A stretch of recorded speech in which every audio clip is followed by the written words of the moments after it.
Сонсогчид та бүхэндээ энэ өдрийн мэндийг хүргэе.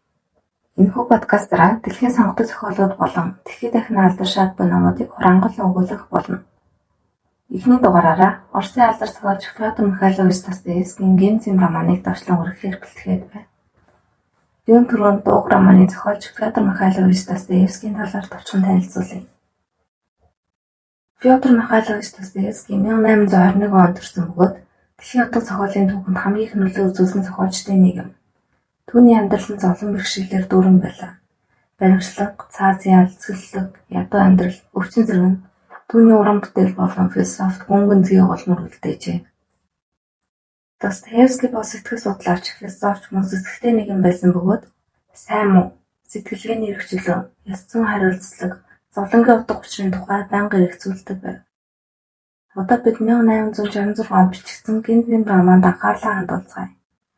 Достоевский яагаад энэ зохиолыг бичих болов?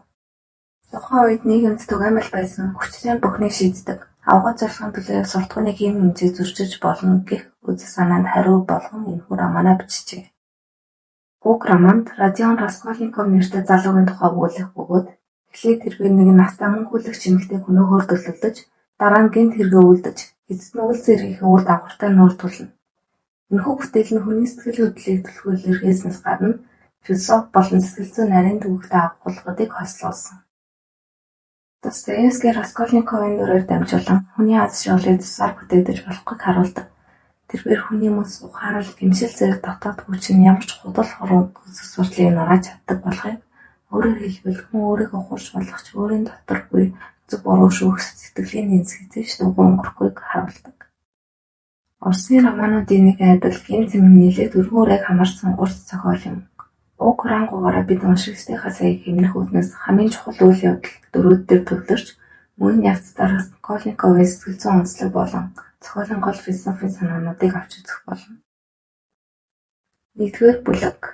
Гэмт хэрэг үлдэгдэхээс өмнө Родион Раскольников өөрийн бодож төлөвлөсөн зүйлээ хийх хэсэгтээ эргэлзэн.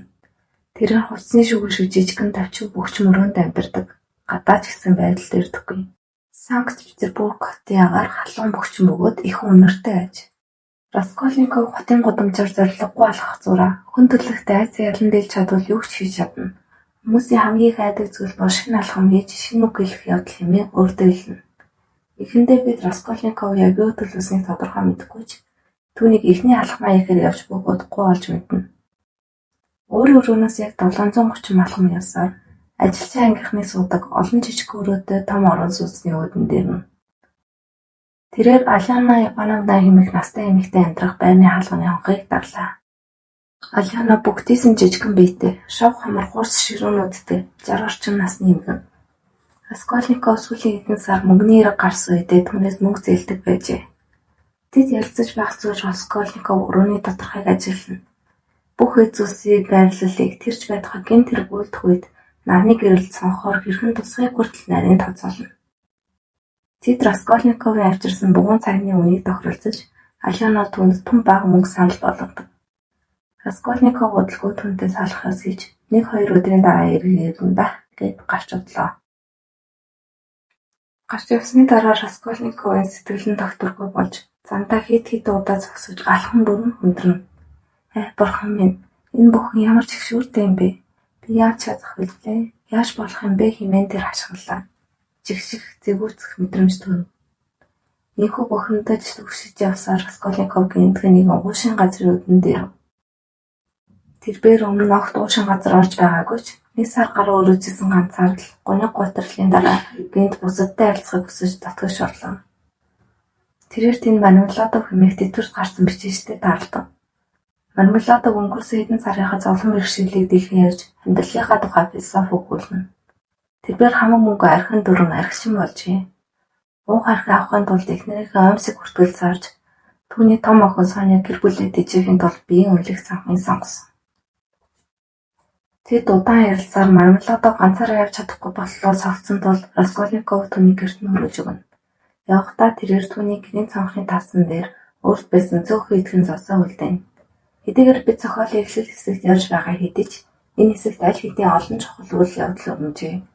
Юуны өмнө бид Раскольниковын зан чанарыг ойлгож эхэлдэг. Орос хэлэнд Раскольник гэдэг үг нь хуваагдсан хоёрдмол хэсэг утгатай бөгөөд энэ Раскольниковын дотоод ертөнц хоёр тис өөр шин чанарт хуваагдан зөрчилдөөжгүй илэрхийлсэн утга санаа юм. Энэ зөрчилдөөн хэдийн бидэнд ажиглагдсан. Нэг талаас Раскольников нь хүйтэн гэрцгий бардам зантай нэг.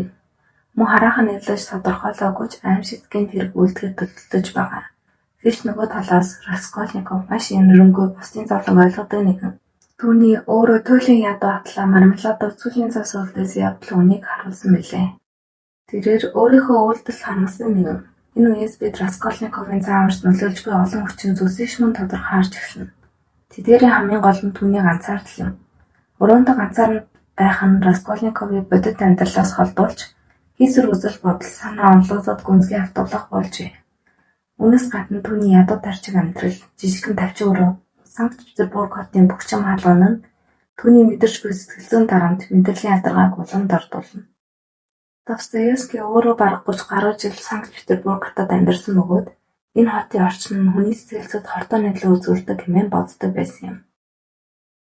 Эцэст нь бид Раскольниковын үлдэх гэж буй хэргийн философийн үзэл бодлыг анх удаа мэдэрч эхэлнэ. Тэрээр хүн төрлөختний хамгийн том цаг болох боловсрсан бөгөөд хүмүүс шинэ алхам хийж, шинэ үг хэлэх зоригтой байх ёстой гэж үздэг.